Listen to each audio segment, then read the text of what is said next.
তুলসীতলা প্রণাম করেছি, মহাদেবের মাথায় জল ঢেলেছি, বজরংবলী দর্শন করেছি।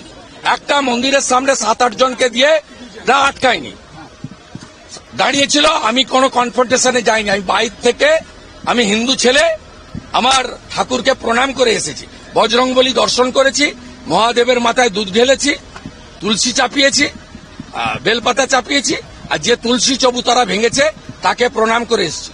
4 জন আহতর বাড়ি গেছি। আমাকে এভাবে ভাইপো বাবু আপনি আটকাতে পারবেন না।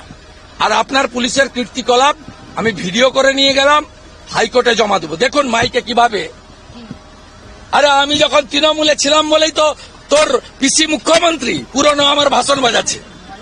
দিদি থেকে দিদিমা হতিস, এই ছোড়া তুই দিল্লিতে থাকতিস, জীবনে তোর পিসি মুখ্যমন্ত্রী হতো না। আমার ভাষণগুলো শোনা, আরেকটা ভাষণ শোনাবি, তোর পিসি অটল বিহারী বাজপেয়ীকে কিভাবে প্রণাম করতো, সে ভাষণটাও পরে শোনাবো।